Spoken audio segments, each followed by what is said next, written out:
Alaye, billet sibiri janvier kalo ale tile tan ye bi ye san ba fila ani mugan ani wɔɔrɔ. Alaye bi tilegan in na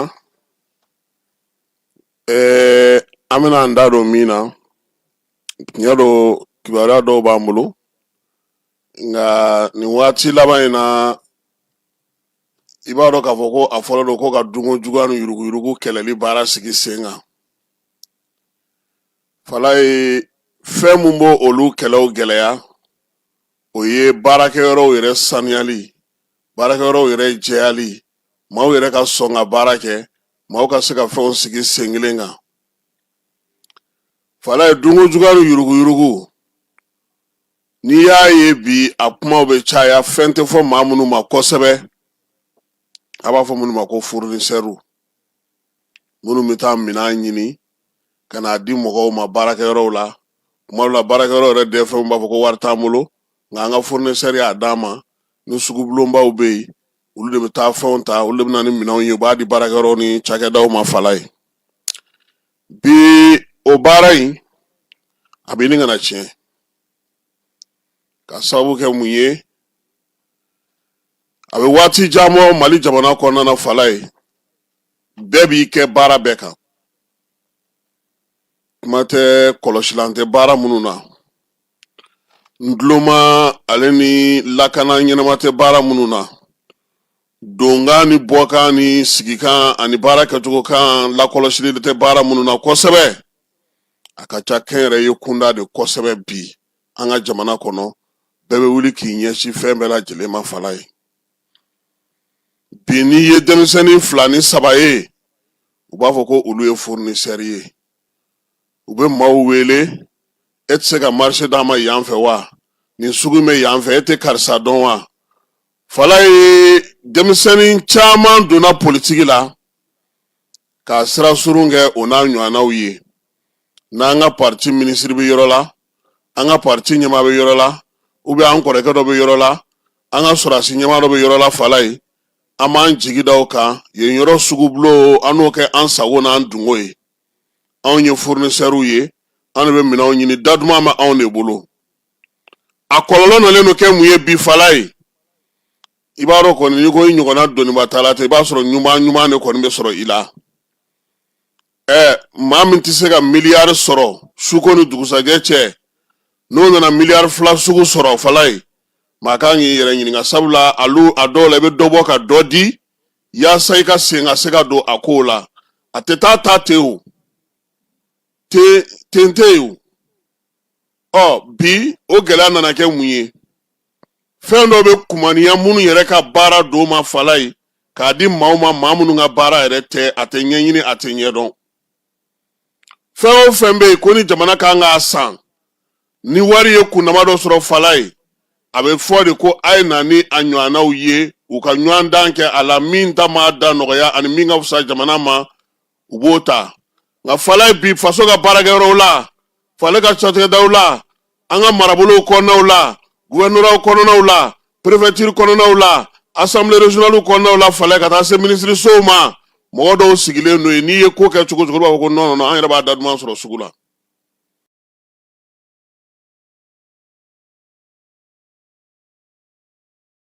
Maaw kana n'u ka ninnu ta ka gɛlɛn, gouverneur yɛrɛ b'a fɔ ko bon cɛ karisa e k'a lajɛ i ka dɔ o ye bɛɛ nata dayɛlɛ k'i jigira mun fɔlɔ kan, i ka mɔgɔ b'a yɔrɔ la wa? N delila ka nin f'i ɲɛna yan, anw ka mɔgɔ bɛ yen wa? An bɛ se ka maa wele a yɔrɔ la wa? O de kɛlen don bi ka denmisɛnnin caman cɛ ka taa don nin baara in na Falaye. Nka a kɔlɔlɔ bɛ ka kɛ mun ye u ma bi? Ko vérificateur bɛ ka caman wele dɛ Falaye. Sɛgɛsɛgɛli minnu bɛ ka kɛ dugu kɔnɔna na yan, baara minnu kɛra ka tɛmɛ kɔrɔlen, ni e ɲinɛnen i hakilila tigɛlen pewu ko e y'a kɛ ko a marché kɛra ka ban Falaye, ko vérificateur ka sɛgɛsɛgɛli bɛ ka caman lase pôle économique la dɛ. Denmisɛnnin caman bɛ yen bi n'i ye sira d'u ma, a bɛ 5 don fiɲɛ na dɛ. O de la kura minnu bɛ ka don a la, a y'aw kɔlɔsi, a b'aw bi dɔn, a t'aw sini dɔn. A ka di n'a tɛ ban fiyewu fo diɲɛ nɛgɛ tɛ n'a kɔ Falaye. o de la bi minnu ka baara don fɛɛrɛ ka sigi olu ka don sugu ninnu kɔnɔ minnu ka baara don a ka kɛ sababu ye yɔrɔ in yɛrɛ ka saniya maa minnu ka fɛn don ka don a kɔnɔ fala aw sigilen aw camanba aw minnu ka baara don aw ɲinɛnkolobatɔ a bɛ se ka fɔ aw ɲɛna ten ko baara dira mɔgɔ ma maa si tɛ maa min dɔn i t'a dɔyɔrɔ dɔn i t'a nayɔrɔ dɔn wa dɔw fana talen don bi fala ye k'olu yanga diɲɛ fɛn fɛn mana na a bɛ ta ka d'u ma u bɛ se a bɛ d'u ma u tɛ se a bɛ d'u ma mun bɛna n'o ye sabula sɔrɔdasiw tɛ fɛn caman lakɔlɔsi n'olu ye danaya da maa min kan ka b'a fala ye o b'u bugɔ a ka yɔrɔ ni k'a ka gouvernorat kɔnɔna ye o b'u bugɔ a ka yɔrɔ k'a ka préfecture kɔnɔna ye o b'u bugɔ a ka yɔrɔ k'a ka ministériso kɔnɔna ye tiɲɛnikɛla ye jɔnni ye ɲɛlikɛla ye jɔnni ye jɔnni bɛ k'a lakɔlɔsi ɲɛmaaya dilen don directeur ma est-ce que u bɛ nin bɛɛ lajɛlen jateminɛ fala ye fo don min na n'a poyira k'a fɔ ko karisa taatɔ filɛ kaso la nin ye directeur ni fɛnw bɛ sɔrɔ ka bɔ a kalama o waati de nka fala an ka tiɲɛ fɔ dɛ wari bɛ wari la o tɛ ta maa si ka baarakɛyɔrɔ la ni ɲɛmaa ma yamaruya di donc kuma dɔw la tugu b'a a la an kɔni b'a ɲini fanga fɛ komi sisan yɛrɛ a ka nɔgɔn i yɛrɛ hakili b'a la an bɛ segin ka bɔ tumutu don min ani wari ko ɲɛnabɔlaw de tun bɛ mɔbili kelen kɔnɔ u ye min fɔ i yɛrɛ y'a mɛn ko hali n'a ka di i ye bi gouvernement ta kɔni tɛ se k'a ta a se t'i ye sariya minnu yɛrɛ kɛlen don k'olu yɛrɛ dɛndɛrɛ bi olu yɛrɛ bɛ k'u yɛrɛ ɲini wari yɛrɛ bɛ ka kɛ kungo ye olu yɛrɛ bolo bi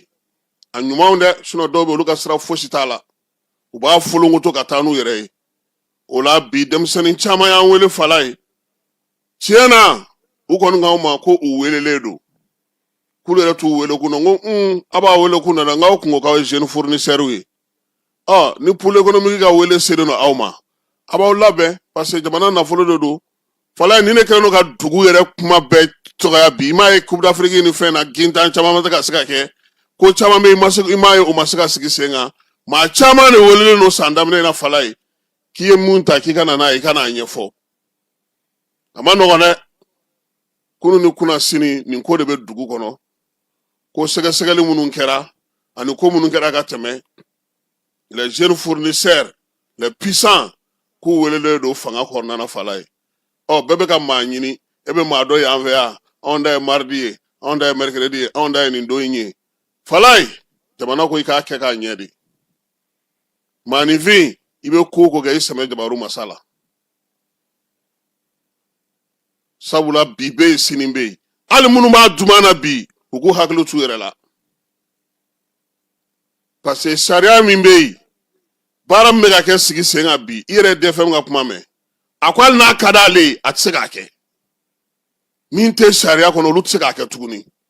parce que ni ko kɛra i bɛ wele i bɛ lebu i bɛ minɛ wa i ka sɔrɔ bɛ minɛ ka bɔ i bolo ka t'i bila kaso la n'a ko ma ɲɛnabɔ i ka sɔrɔ i ye fɛn fɛn kɛ k'a sɔrɔ hali o ko tɛ u bɛ taa kungo fɛ an b'a ɲini fana an ka ministre fɛ fala ye u ka san daminɛ na u ka t'u ka sɔrɔ fɔ komi a bɛ ɲini u fɛ cogo min na déclaration est bien an y'a mɛn ko ministre damadɔ ni jamanakuntigi de b'a kan ni premier ministre tɔw fana ka kariya zen ani cakɛda ɲɛmaaw u ka t'u ka sɔrɔ fɔ hali ni dɔw bɛ k'a fɔ an ɲɛna k'olu ye fɛn sɔrɔ k'a sɔrɔ u ma don gouvernement na i ye min sɔrɔ t'o déclarer donc tilegan in na fournisseur ko in an kun b'a fɛ k'an da maga o de la fala ye n'an bɔra ye i b'a dɔn k'a fɔ ko faleya a bɛ waati damadɔ bɔ min ye maa min bɛ yen ko kunna a bɛ f'o ma ko chargé des affaires courantes n'o ye Alaji Keyita ye fala ye ale nana sɔrɔ faleyakaw degunba min bɛ yen dugukolo k'a feere maaw ma o k'a kɛ sanubɔyɔrɔ ye kɛlɛ ni balawu caman de wulila a la kosɛbɛ bɛɛ lajɛlen tun bɛ i sago ni i dungo kɛ a ka di i ye cogo min nka nin waati laban in na a nana ye k'a fɔ kelen fila maaw bɛ se ɲɔgɔn ma fala ye o la chargé des affaires courantes ale taara se ɲɛmaaw ma ni n ko ɲɛmaaw kɛɲɛba yɛrɛ kɔnɔna ɲɛmaaw k'a ɲɛ jira u la k'a fɔ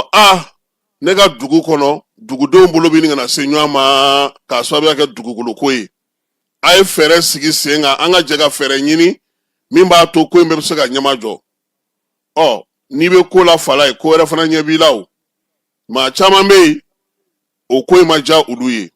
a faamunen don sabula bɛɛ lajɛlen tun bolo i sago b'i ka yɔrɔ la ni min ka di i b'a kɛ n'a ye nka waleya in a kuma de bɛ ka caya an yɛrɛ kun ye dɔ fɔ a la mɛ bi tilegan in na k'a daminɛ bi la an bɛna kuma ta sun kɔrɔ fala ye mun de bɛ yen tiɲɛ yɛrɛ yɛrɛ la a ka fɔ mɔgɔw ye u ka se k'a faamu degun ye mun ye utu kalo la maire ye suspension kɛ maa si kana dugukolo mètre carré misikara jarati feere fo jamana ni ko ka sigi sen kelen kan bon maa caman bɛ yen tiɲɛ don olu kun ye papier dɔw sɔrɔ dɔw fana bɛ yen olu ye fɛn dɔw feere ko dɔw nana sigi sen kan fɔnkɔɲɔgɔnkɔ cayara ko la kosɛbɛ sɔgɔmada in na faliya yɛrɛ dugu kɔnɔna dugutigi ka conseiller n'o ye Seni Kamara ye an n'ale ɲɔgɔn sɔrɔ a ye min fɔ ko in na an ka jɛ an ka o lamɛn. Falo ne ye Seni Kamara ye dugutigi ka conseiller dɔn gɛlɛya caman de b'an kan a sanuko la surtout bon chinois ko mun b'an ka dugukolow sanfɛ yan parce que gɛlɛyaba de b'a la an bɛ k'a ye sisan kɔlɔlɔ caman b'a la sisan problème b'a la mɔgɔw bɛ dɔw ka terrain feere ka sɔrɔ bɛnkan tɛ bon maire ye décision dɔ bɔ k'a yira k'a fɔ vraiment baara mun bɛ ka kɛ sariya sira tɛ a ma kan ka kɛ o position na sanu baara bɛ ka kɛ yamaruya mun kɔnɔ f'a ka kɛ sariya yamaruya dɔ kɔnɔ a ye décision dɔ bɔ k'a fɔ baara tant que mun ma tɛmɛ ni o yamaruya sira ye baara ma kan ka kɛ maire yɛrɛ bɛ ka kɔn siniwa baara bɛ ka kɛ yɔrɔ caman na maire ko siniwaw ka caman bɛ yan maire bɛ u bɛɛ lajɛlen gɛn k'a fɔ u ka bɔ commune kɔnɔ u mana taa yɔrɔ o yɔrɔ a b'a fɔ k'u ka baara bila k'u ka bɔ yan ko parce que baara nin ça n'arrange pas la population parce que balawu de b'a la waati bɛɛ balawu de b'a la. I n'a fɔ balawu sugu jumɛn? Bon parce que bɛnbaliya de ka ca la dɔw anw bolo mɔgɔ mun ma deli ka 50 sɔrɔ n'o ye 4 miliyɔn 5 miliyɔn 10 sɔrɔ finalement ɲɔgɔn lamɛn t'a la tuguni bon o bɛ ka jouer an kan kosɛbɛ kosɛbɛ. Kɔrɔlen aw tun bɛ dugukolo ko kɛ cogo di pour que mɔgɔw ka se ka sanu bɔ a la aw fana k'aw ta sɔrɔ aw minnu ye dugulamɔgɔw ye minnu tɛ entreprise ba ninnu ye. Bon mun tɛ entreprise ba ninnu ye fɔlɔ la jurada anw ka faleya sanfɛ parce que faleya kurukana bɛ dugumala de awɔ maintenant sanu kun bɛ bɔ dugumala de la maintenant anw sanfɛ mɔgɔw bɛ sɛnɛ de dɔn anw ka baara tɛ foyi ye ni sɛnɛ tɛ ni sɛnɛ baaraw banna minnu bɛ fɛ ka taa jurayɔrɔ ni sɛnɛ baaraw banna minnu bɛ fɛ ka taa olu bɛ taa jurada la mais juradala mɔgɔw ka naamuni kun ye fɛn ni mun ye u b'o imposer damasɛnɛw kan dɔrɔn u b'o duraniw sara tɔ bolomaw ye a banna fɔlɔ kɔni maire ko kuma tɛ yen sous-préfet de kun bɛ yen mais jura kɔni kun bɛ baara mais dura ko kuma kɔni tun tɛ yen. Ayiwa mais minnu nana ni ɲagamiliba in ye bi. Bon chinois ko de nana n'o ye. Cogo di? Parce que chinois bɛ na i b'a mɛn dɔrɔn ko chinois bɛ nin côté la u bɛ nin côté la u bɛ nin côté la u tɛ sara mɔgɔ la foyi i b'a mɛn dɔrɔn k'u bɛ nin yɔrɔ la u bɛ nin yɔrɔ la o de nana ni bɛnbaliya ye bon maire bɛ fɛ ko les chargés des affaires courantes o y'o de kɔn sisan o de nana ni mankanba ye bon hali ni dugudenw dɔw ma sɔn bon peut-être i b'a sɔrɔ olu kɔni bɛ u ka kow kɛ dibi de la mais a ka sariya talen kɔni a dalen bɛ population bɛɛ de parce que gɛlɛya de b'an kan bɛnbaliya de b'an kan ni sariya in kɔnɔna a bɛ na ni bɛn ye dugu kɔnɔ dugutigilakaw welekan mun b'anw bolo sisan maire ye yamaruya papier mun bɔ hali ni chinois ko kɔnɔna ka bɔ an ka commune Mumɛ kɔnɔna la o de ka d'aw ye o de bɛ na ni bɛn ye an ka dugu kɔnɔ mais tant que chinois ko b'an ka commune kɔnɔ bɛnbaliya de bɛ yen tous les temps. Seni aw tɛ ka jɔrɔ sini na parce que dugukolo n'o y'a sɔrɔ sociétéw bɛ yen olu b'u ka baara kɛ hakɛ kɔnɔna na gouvernement b'olu lakɔlɔsi dugukolo halakili min bɛ kɛ aw tɛna se ka sɛnɛ k'a la o jɔrɔna t'aw la wa? O jɔrɔyaba de b'an na parce que hali chinois naani sisan tɛ u bɛ ka désordre mun kɛ u bɛ mɔgɔw ka jardin tiɲɛ hali n'u ye baara kɛ mun b'a ka jardin feere ni jinɔgɔ tagara o ka jardin na o ka jardin o ka mangorosun ni lenburusun ni biagisum bebe sa o a joroba de bana sini an dembe nyesi chogodi o joroba de bana poni nyemo ya ndeme anga mere be kaliti ke choga muna ni nyemo ba ya ndeme ka faranga merka uka asita som be kon ka banka komino ono o de kadani aywa kuma kunche mun koni benefe halisa anga mere ye decision mun bo halisa le ka sinsa ka decision kan nyemo ba uka deme ka sinwa ko kon ka banka komino ono o kuma de benefo aywa falay narina demisanu y'an wele olu fana ko gɛlɛya b'u fɛ yen miseni olu denmisɛnninw fana y'an wele ko degun bɛ olu da la n'ala sɔnna a ma an na kuma di fan bɛɛ lajɛlen mɔgɔw ma mɔgɔw ka se ka ɲɛfɔli kɛ nin ko ninnu na parce que bi min ka jugu cɛkɔrɔba ye kuma dɔ fɔ a ka kuma kɔnɔna na mɔgɔw b'u ka hakɛnin de nɔfɛ sigida la maa tɛ 20,000 sɔrɔ fala ye 4,000,000 bɛ kelen kun ka yaala a ye b'i sago ni dunga kan na dɛ o de ko in yɛrɛ juguya wɛrɛ wa fana a ye min fana fɔ ɲɛmaaw fana ka wuli k'u jɔ parce que fɛn o fɛn bɛ yen ne bɛna ni basigi ye ɲɛmɔgɔw kan k'u ɲɛsin o ma k'o ko sigi sen kelen kan k'o jɛya k'o ban bɛɛ lajɛlen k'i ta n'i bila dɔn dugudenw k'u ta n'u bila dɔn sociétés k'u ta n'u bila dɔn cakɛda minnu bɛ yen olu k'u ta n'u bila dɔn maire fana ka jɔyɔrɔ ka fɔ u ye bɛɛ lajɛlen ta ka f'i ye o ka fisa u k'u sigi a ko ka taa kɛ ka bolodan kɛ an kɔni fana b'o ɲini u fɛ sabula marabolo dama min y'an wele kunu ni kunna sini a ka ca denso ta i b'o kalama yen bi siniwaw kɔni ye min se olu fɛ yen olu yɛrɛ t'a dɔn nin bɛ wele cogo min na yɛrɛ parce que sɛnɛko kuma kɔni olu kɔni ka sɛnɛko kuma banna pewu olu jɛr'u ka nakɔw kɔ o jɛr'u muso kɔni pewu bɛɛ jɛra nafa min tɛ sɔrɔ n'o degun bɛ ka da mɔgɔw kan an b'a ɲini ɲɛmaaw fɛ u yɛrɛ ka wuli k'u jɔ hali ni sigikafɔw de bɛ taa kɛ fala ye u k'a sigikafɔw labɛn duguden kelen don maliyɛn kelen de don a kana taa wolo fɔngɔ ɲɔgɔn wɛrɛ la min bɛ na ni gɛlɛya ye n'an bɔra yen ko taji donna kununko surɔ min ye DNCC maaw ye olu ye wuli ka jɔ kɛ fala ye Bamakɔ fan dɔw fɛ citɛriniw ka taa n'olu ye station dɔw kɔnɔna na yaasa a bɛ se cogo min na ka taji dili daminɛ sɔgɔmada in na an bɛ se k'a fɔ min ye olu ka baara kɔni sera ka kɛ station minnu na surɔ aran jɔlen don station da la bi taji bɛ ka feere n'o tɛ taji kun bɛ ka tunu kosɛbɛ kuma tɛ essence a bɛ n'a fɔ ni essence bɛ gasoil tɛ kɛ yen a fila bɛ sɔrɔli ɲɔgɔn fɛ ka wasali kɛ o famana ka kɛ kosɛbɛ nka fɛɛrɛw bɛna sigi sen kan tile nataw la yaasa baara in a kun bilara dakun min na a bɛ se ka taa o dakun kelen na cogo min na parce que a yera k'a fɔ taji yɛrɛ doni yɛrɛ ti ka kɛ gɛlɛya ye tuguni taji ta yɔrɔ ko ani taji yɛrɛ kɛcogo o de bɛ ka kɛ problème ye sisan n'o tɛ kununko min fɔra an ye DNCC maaw fɛ o ye k'a fɔ taji min nana a bɛ labɔli kɛ nka a bɛ ka taa cogo di a bɛ ka tila cogo di a bɛ ka taa bila station na cogo di o n'a ɲɔgɔnnaw fala ye o de kow bɛ sen na n'an bɔra yen an bɛ taa Masinakaw fɛ yen dugu min bɛ yen n'u b'a fɔ ma ko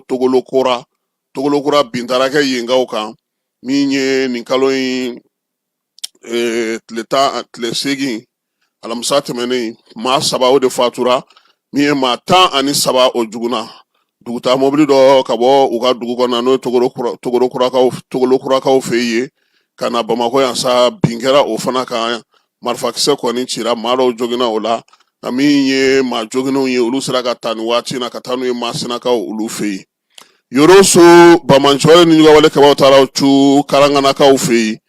maa caman cɛ ani muso moto sanfɛla la fala ye olu kɔni taara cogo olu ka alamisa tɛmɛnen ka duguden bɛɛ lajɛlen labɔ sa Karangana n'ale bɛ Yoroko cercle la ka yirula misiri kɔnɔna na ko bita ɲɛ u kan ka taa sira mun fɛ ko o ye nin ye jaga u kan ka o sara min ye dugudenw ye u k'u labɛn baara la musow fana k'u labɛn ijabu ale sirili la Sijo Tamani ko sa ko nin kibaruya ninnu kɔni bɛɛ lajɛlen bɛ ka sɔrɔ waati min kɔɔri o fana ɲɛlen don a yɔrɔ in na kosɛbɛ sabula Karangana ye kɔɔri sɛnɛ yɔrɔba ye kɔɔri yɛrɛ bayɛlɛmali usine kelen o bɛ a yɔrɔ la Mamadu Awa Gasama ale ka kiiri tun bɛ Kɔrɔwarakaw fɛ yen ko kununko fala ye san 5 k'u y'o de di a ma yaasa o fana jaabi ka se ka sɔrɔ sabula ni kiiri kɛra min ye procureur ye ale bɛ laɲini kɛ Mamadu Awa Gasama ka sunadonbaga n'o ye maître Mamadu Ismail Konate a ko k'olu ma taa kiiri na ka taa k'u bɛ t'u yɛrɛ jɛya olu ma taa kiiri na k'a fɔ k'u bɛ taa kɛ fanga ye olu ye majigin de kɛ k'a yira k'a fɔ min ye Mamadu Awa Gasama a jo t'a la u ye yafa deli kɛ u ma sɔn ka t'u yɛrɛ bila k'a fɔ ko u ye avocat de la défense k'u bɛ taa ko gɛlɛya ka sariyakisɛw ni fɛnw ta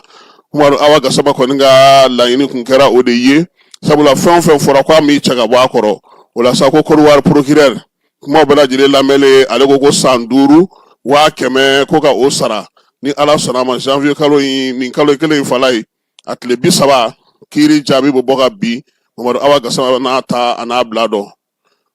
taji ko an bɔra sa k'a fɔ sabula nin waati laban in na a kun gɛlɛyara kosɛbɛ Bamakɔ kin caman bɛ yen olu y'a yira sa k'a fɔ ko taji kɔni k'a daminɛ ntɛnɛn na ka na se juma ma olu y'a ɲini sen bolo kunbere fa bɛɛ lajɛlen fɛ min ye dugudenw ye sa minnu bɛ ɲamanakaw fɛ yen falajɛ an yɛrɛ fan fɛ yan maa caman bɛ yen ni essence sɔrɔla yɔrɔ min na gasoil tɛ sɔrɔ yen wa n'a caman ba de fana maaw bɛ ka min ɲini o fana kun sɔrɔli gɛlɛyara min ye jagomanfilaw ye ale ni maa minnu bɛ yen n'olu tɛ fɛ ka maaw to yen fiyewu olu kɔni kun ye feereli ka dɔ fara sɔngɔ kan ani ka tila k'a gɛlɛya tuguni Sogonikɔ Bakɔ Jikɔrɔni olu taxi sɔngɔw fana kun bɛ ka yɛlɛ dɔɔni dɔɔni min ye sotaramatigiw fana ye k'olu fana kun bɛ ka gɛlɛya ka taa se moto taxi tigiw ma sabula tajiko gɛlɛya ale kun gɛlɛyara fala ko a bana ta ko halisa min ye budɔni ye n'o ye Awa Butɔni ye k'o kɔni bɛ sɔngɔ sugu bɛɛ la sugu la bi ala dɔgɔma k'o ye 600 ye wa a falen tɛ fana han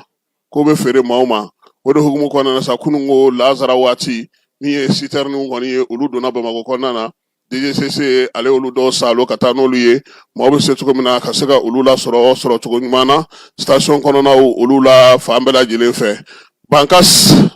ni ala sɔnna ma fala ye namasa k'a fɔ cogo di loko o tɛna kɛ maa tana ye maa negela ye tuguni sabula u y'a yira sa k'a fɔ ko min ye loko kɔni ye sɛnɛcogo ɲuman o bɛ ka ɲɛ sɔrɔ Bankasikaw fɛ yen nin y'a siɲɛ 2nan ye min ye waleya in ka sigi sen ka Bankas ale kɔnɔna na yirisun in a denw kɔni caman baden bɛ a la kosɛbɛ Bankas n'a marabolo kɔnɔna na sa u y'a yira sa k'a fɔ ko min ye jiri in ye sɔncogo ɲuman ani sɛmɛcogo ɲuman ani baara kɛcogo ɲuman o y'a to loko kɔni a bɛ ka ɲɛ yen bi nka yanni Bankas cɛ an ka marabolo fana kɔnɔna na n'o ye Yanfoyila fanfɛlaw ye ka taa se Sikaso mara fana kɔnɔna na fala ye min ye loko kɔni ye a ɲɛlen don maa caman bolo bi nka an ka jamana camancɛla fana kɛrɛnkɛrɛnnenya la Sewarekaw fɛ yen u tɛ lafiya tigi n'o ye Fofana ye ale fana tun ye caman kɛ a ka foro kɔnɔna na baara in ani timinandiya de bɛ taa yaasa ka se ka ɲɛ sabula namasa ale dɔyɔrɔ ka bon kosɛbɛ Gawokaw ka wabariya pɔn dɔ tun ye bataki yira sa k'a bila bɔlɔlɔ sira fɛ ko pɔn kɔni ko ji nana ka na don maaw ni pɔn ni ɲɔgɔn cɛ min ye jɛkulu min sigilen don sa Sirabagako yɛrɛ kunna Gawokaw fɛ yen olu ye wuli ka jɔ kɛ sa ka taa kɛnɛ yɛrɛ kan ka t'u ɲɛda min ye sira in kan a yɛrɛ k'a fɔ sa kilo tile 7 kɔni fo nin waati in na ji foyi tɛ wabariya pɔn ani Gawo dugu kɔnɔna cɛ maa min ye bɔlɔlɔ sira sa ka se ka nin waleya in kɔni kɛ kɔni kojugu kɛ sa ka waleya in tiɲɛ tɛ maaw bɛ se ka tɛmɛ bi maaw bɛ se ka tɛmɛ sini wa k'u b'a ɲini fana a tigi fana fɛ sa a ka fɛɛrɛ kɛ jaa ni fɛn ninnu a ka se ka olu sɛba ka bɔ kɛrɛnkɛrɛnnenya la cogo min na o hukumu kɔnɔna na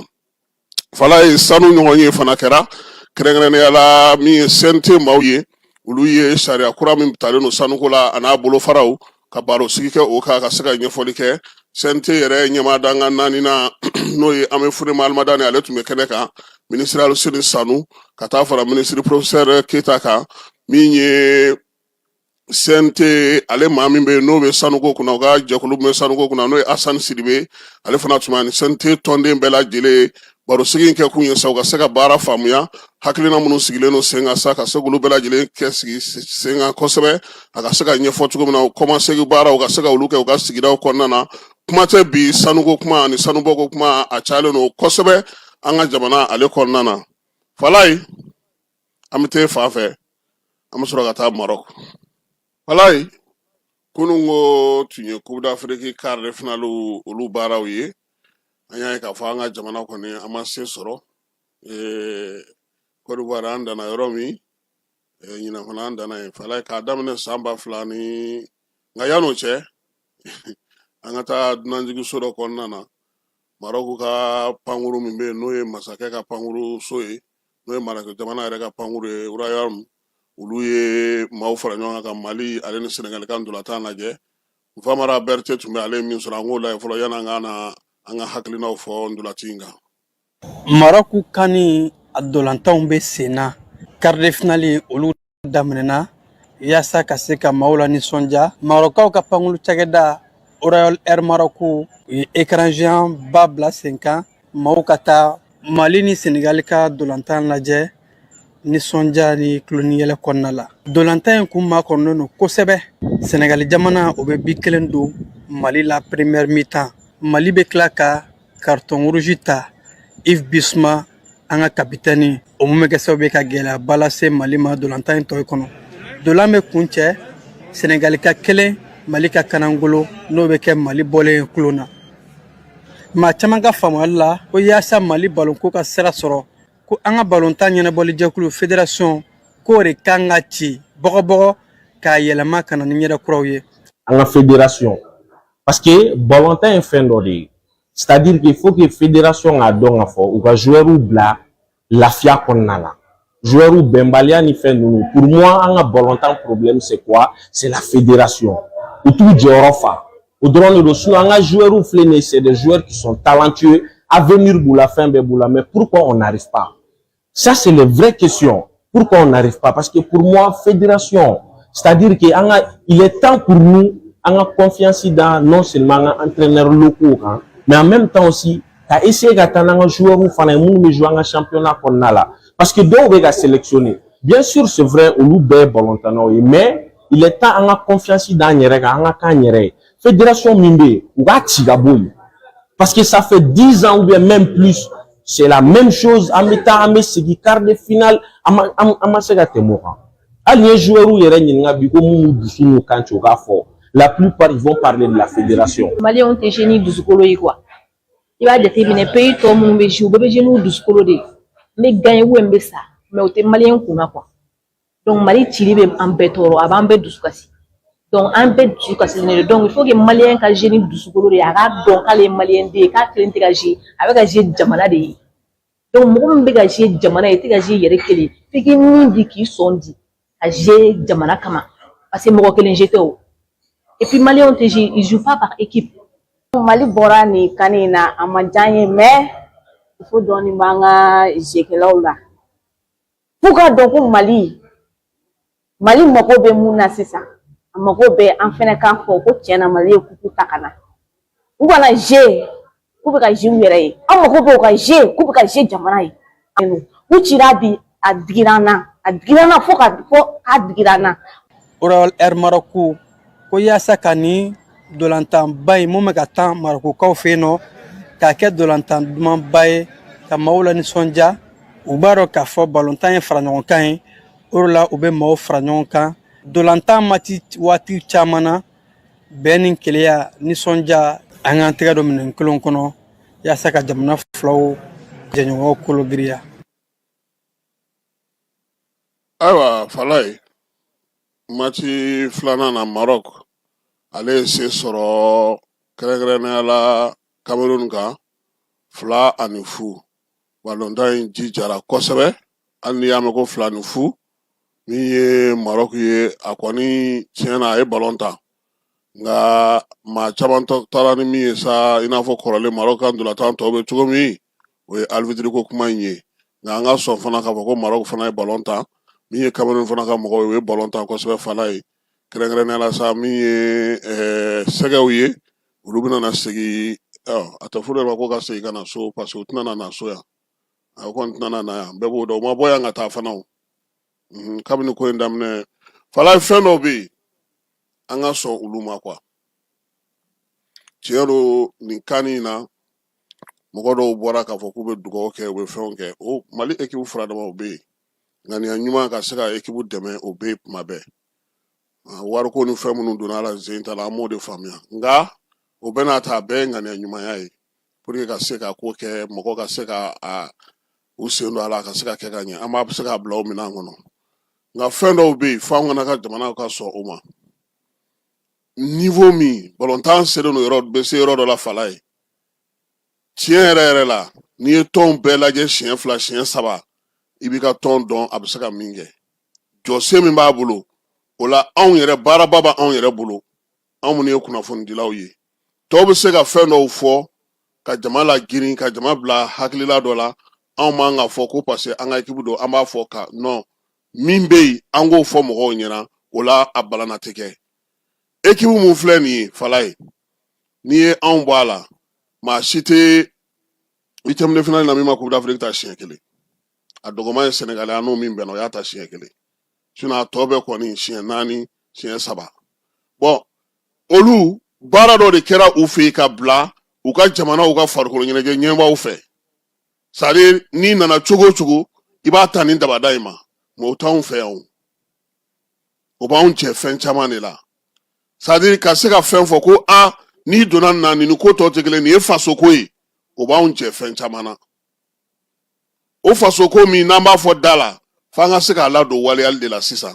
n'i ye aigle maillot ta fala ye i k'a bila i kunna k'i ye komi armée bɛ taa cogo min na kɛlɛdaga la i ka sa walima se ka sɔrɔ o kuntilennaw o n'u baarakɛtɔ npogotiginin bɔra sa k'a fɔ k'anw ka joueur bɛ jouer k'i b'a fɔ ko dusu t'u la ɲinan yɛrɛ de maaw ye mankan ci bɔlɔlɔ kan kosɛbɛ fo ka taa se u yɛrɛ tulo ma komi u yɛrɛ bɛ bɔlɔlɔ kan maa t'u ni maa cɛ sisan u yɛrɛ bɛ bɔlɔlɔ kan u yɛrɛ y'a mɛn u ye dusu ta n'o tɛ san tɔw taw la a bɛɛ y'a kelen ye fɛn dɔw fana bɛ yen an ka équipe ma se olu fana ma fala ye k'a dɔn k'a fɔ bi Mali mana jouer a tigɛra a tugura nin bɛ se ka nin kɛ wa min ka jugu n'a tɔ bɛɛ ye balontan ɲɛnabɔli bɛ maa minnu bolo anw ka jamana kɔnɔ yan fala ye kuma tɛ se ka k'u fɛ foyi tɛ se ka f'u ɲɛna u ka fili tɛ dɔn u ka degun tɛ dɔn u bɛ fɛn o fɛn kɛ maa si tɛ se k'i da don a la wa hali n'i y'a fɔ fɛn tɛ bɔ a la fana mun bɛ ta k'a fɔ ɲɛmɔgɔw ɲɛna n'a sɔrɔ ma kafu b'a kɛ tan fiba b'a kɛ tan mais jamana wɛrɛw la olu bɛ ka ko kɛ mun ka tɛ surunya o la olu bɛ k'u ka u taw falen munna anw ta tɛ se ka falen a fala ye parce que sen kɛlen don ka bolo de siri n y'a f'i ɲɛna n ko ko bɛ fɛn in kɔnɔ ni mɔgɔw bɔra a kalama don o don a bɛ juguya dɛ maaw ɲɛ bɛ mun na o kɔfɛ min bɛ yen a tiɲɛw la a dɔw bɛ yen a tɛ se ka lakali malidenw ye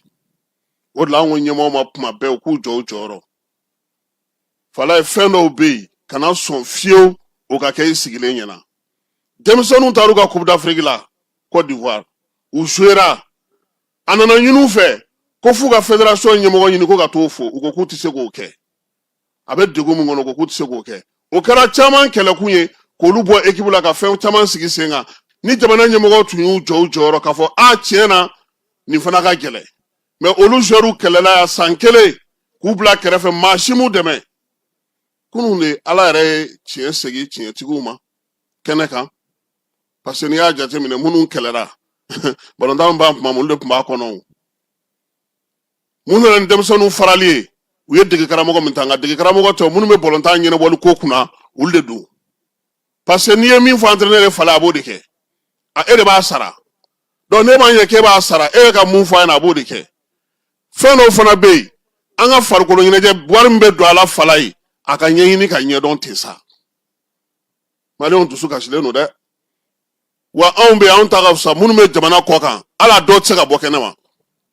Sénégal an kɔrɔ yan npogotiginin dɔw ye ne wele kunu ani kamalen dɔw fala ye ko n'an ma kuma ko wala k'olu ni u jɔlenw ni bɛ tigɛ ka b'u la munna parce que faso ani kuma min bɛ fɔ u ma jamanaw kɔnɔna na donc ɲɛmɔgɔw k'u hakili to a la n'a y'a sɔrɔ aw ko k'aw ye chance d'u ma Côte d'Ivoire taga la fédération chance dira ma fala ye a taara a nana fɛn ma bɔ a la zen fana an ma sɔn k'an da don a la mun na parce que maliyɛn caman k'u hakilila tigɛra k'a fɔ ko ninnu bɛ sɔn ka mais mɔgɔw bɛ min tɛ min dɔn fala ye ko tiɲɛ ye min ye anw ma se tɔw niveau de ma quoi balontan yɛrɛ jɛ la a n'a kɛcogo yɛrɛ ɲuman équipe min taara a ma maa ci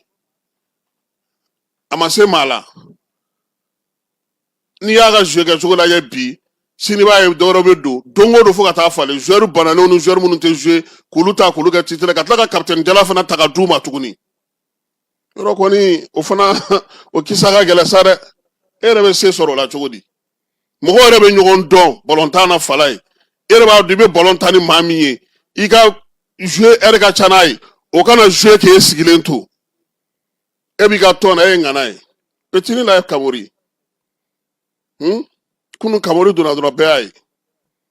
ballon ta ko fila Sénégalw ye carton tali daminɛ Nene Dorgelès fana b'a la voilà ayi Kamori fana donna o Kamori fana donna mais nin bɛɛ ye mun ye parce que munu ma ɲɛmɔgɔya la munu ma ɲɛnabɔli la fɛn tɛ foyi ye foyi tɛ ɲininkali k'u fɛ a tɛ foyi na bɔ karisa sisan a ye n'a ka jate bɔ hali an filɛ Coupe d'Afrique min na nin fala ye équipe minnu filɛ nin segin équipe segin mun filɛ nin u bɛna na u ka jɔyɔrɔ kɛ k'a daminɛ fɔlɔ fo équipe laban fo 24 bɛɛ lajɛlen kan ka musaka min sɔrɔ normalement a kan ka segin faso wagane de kɔnɔ nka anw ta tɛ segin ye dɛ Coupe d'Afrique la a nana fɔ an ɲɛna k'a tɛ segin wari tilara cogo min na u y'u sigi k'a ɲɛfɔ bɛɛ lajɛlen y'a mɛn Mali ni Coupe d'Afrique fala ye ne yɛrɛ kunun ko Sénégal y'an bati 1-0 nka yan'o cɛ Coupe d'Afrique Mali yɛrɛ ka jɔyɔrɔ sɔrɔli k'a daminɛ san 2013 la ka na se sisan ma fala ye san 2013 o la Afrique du Sud ale de tun bɛ Coupe d'Afrique tun bɛ ka taa ale de fɛ yen anw kɛra sabanan ye n'i ma fili min ye 2015 ye Guinée équatoriale ni Gabon de y'o organisé ye est-ce que anw tɛmɛna premier tour la yen yɛrɛ n'i ma fili premier tour parce que an éliminé na tirage la n t'a dɔn ni hakili b'a la ani Laginɛ ala ma hinɛ n'an ka fédération président ale yɛrɛ Laginɛ ta k'a labɔ Mali binna ye n'i ye 2017 ta k'a lajɛ Gabonkaw fɛ yen premier tour fana na an ye match nul 2 kɛ ani ka ciko 1 kɛ an bɔra 2019 min kɛra Égypte kaw fɛ yen an bɔra o la 8e de finale la Côte d'Ivoire y'an bati 1-0 2021 Cameroun kaw fɛ yen an bɔra 8e de finale la Guinée équatoriale o ye an ci penalty tan na fala ye 2023 Côte d'Ivoire kaw fɛ yen an bɔra quart de finale la Côte d'Ivoire y'an ci 2-1 2025 quart de finale Sénégal y'an ci ni ne an ka équipe jɔyɔrɔ ye fala ye ka kɛ ni sɛbɛnni min b'anw bolo komi farikolo ɲɛnajɛ don tuma dɔw la mɔgɔ bɛ se ka fili dacu la donc n'i y'a jateminɛ sa k'a daminɛ 2013 la n'an kɛra sabanan ye serubilen ninnu ni a tɔw fo sisan anw ma se ka don wa Tunis 94 o fana ale ni Yaoundé olu de y'an ka référence baw ye jɔyɔrɔko la fala ye donc an ka baara kɛ tɔw bɛ baara de kɛ ka bɔ ka taa yala ni Mali jamu bɛ mɔgɔ min kan k'o ta ka na n'o ye ka bɔ ka taa yala n'an ni joueur min bɛnna la a bɛna Mali passeport ni nationalité dilan ka d'u ma ka bɔ ka taa yala championnat b'an fɛ yan o tɛ don ba la centre de foot b'an fɛ o tɛ don ba la baara tɛ kɛ dugu ma sini Sénégal y'a daminɛ kuma jumɛn Sénégal ni Mauritanie bɛ dusu ta u nana mun la yen n ko y'anw de lajɛ anw bɛ baara kɛ cogo min ala ma hinɛ na Salif Keita la o ye baara minnu sigi sen kan an bɛ dugawu kɛ ne kɔni tiɲɛna a ma bali n na munna a équipe t'an bolo an kɔni sera k'an débrouiller ka taa denmisɛnninw de kan ka fo kunu vraiment jigi a y'a ka gardien ba y'a jira kunu den bɛ bi a tabaga bolo fili fɔlɔ min kɛra a bolo o ye diyagoya ye balontan tɛ taa o kɔ balontan yɛrɛ ka di minnu na fala ye o y'a n'a ɲɔgɔnnaw de ye mɔgɔw bɛ bɔ ni kuma minnu ye kosɛbɛ n'i y'a jateminɛ El Bilal ye penalty jɛ ani Zambi ka joué la nka don min na an bɛ qualifié El Bilal de fana ye penalty laban don farikolo ɲɛnajɛ yɛrɛ ye o de ye n tɛ jigin joueurs la parce que u ye min yira an na ze n'u tun bɛ to k'o yira an na kuma can san b'a sɔrɔ ni kura fɛra équipe la mɔgɔw bɛ ko caman faamuya o kana danni ma fana u ka wuli ka jɔ kɛ ka cɛsiri kɛ degun minnu fana bɛ yen u k'a lajɛ k'olu furakɛ fɔnkɔɲɔgɔnkɔ minnu bɛ tɔn kɔnɔna na mais farikolo ɲɛnajɛ ɲɛnabɔ jɛkulu minnu kɔni bɛ yen bi fala ye olu tɛ se ka Mali lataa yɔrɔ la dɛ n'an tor'o kɔni kan an k'an sigi a kan an tɛ taa yɔrɔ si n'a ye tilegan in na an bɛ dan yan ka bɛɛ fo ka bɛɛ waleɲuman dɔn a k'an bɛn waati wɛrɛ